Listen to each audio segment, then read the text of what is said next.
શ્રીવાસુદેવ વિમલામૃતધામવાસમ નારાયણં નરકતારણનામધેયં શ્યામં સિतं વિભુજમેવ ચતુર્ભુજં ચ ત્વં ભક્તિધર્મતનયં શરણં પ્રપદ્યે. બોલો શ્રી સ્વામિનારાયણ ભગવાન કી જય. શ્રી ગોપીનાથજી મહારાજની જય કષ્ટભંજન દેવની જય. ઈષ્ટદેવ ભગવાન સ્વામિનારાયણ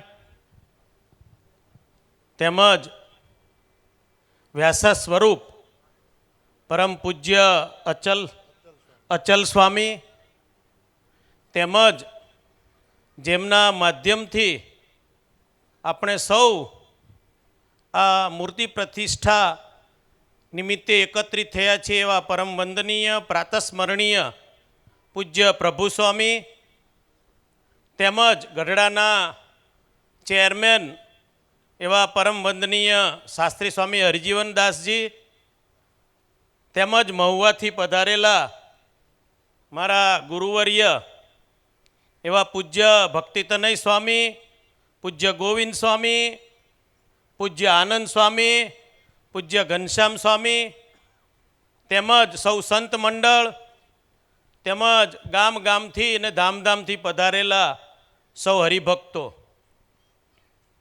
ભગવાન સ્વામિનારાયણને સૌથી વધારે જો કોઈ સ્થાન ગમતું હોય તો એ ભગવાનનું મંદિર છે.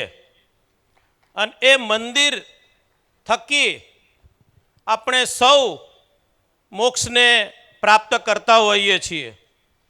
ભગવાન સ્વામિનારાયણે 6 મંદિર બનાવ્યા અને એ મંદિરની અંદર ભગવાન સ્વામિનારાયણે આજ્ઞા કરી કે આ મંદિરના જે દર્શન કરશે એને અક્ષરધામનું પ્રાપ્તિ થશે એવી ભગવાન સ્વામિનારાયણને આપણને આજ્ઞા કરી છે. ને એવું સરસ મજાનું આ પીપળ ગામની અંદર જ્યારે મંદિર થયું છે અને એ મંદિરની મૂર્તિ પ્રતિષ્ઠા જ્યારે આ ગામમાં થઈ રહી છે ત્યારે હું તમામ હરિભક્તોને ખૂબ ખૂબ અભિનંદન પાઠવું છું.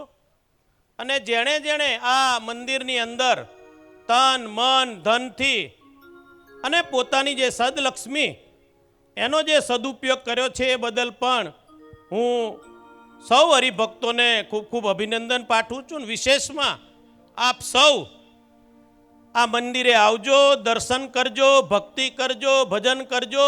ભગવાન સ્વામિનારાયણે શિક્ષાપત્રીમાં કીધું છે ને કે સાયંકાળ દરમિયાન મારા દરેક હરિભક્તોએ મંદિરે જઈ ભગવાનના દર્શન કરવા, ઉચ્ચ સ્વરે ભજન કીર્તન કરવું એવી ભગવાન સ્વામિનારાયણે શિક્ષાપત્રીમાં આજ્ઞા કરી છે.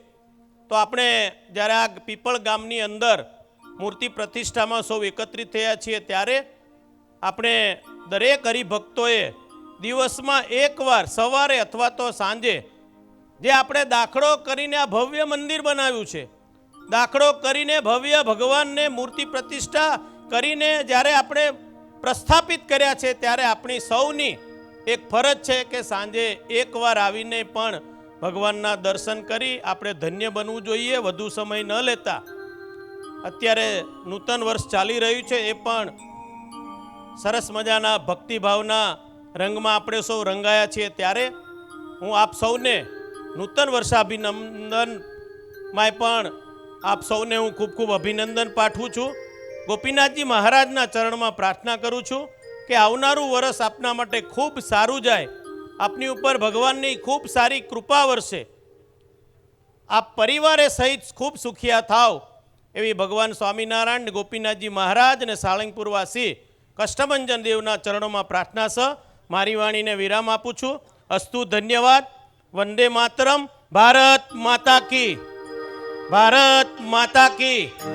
વંદે વંદે. જય જય શ્રી રામ. સૌને જય સ્વામિનારાયણ. જય શ્રી કૃષ્ણ.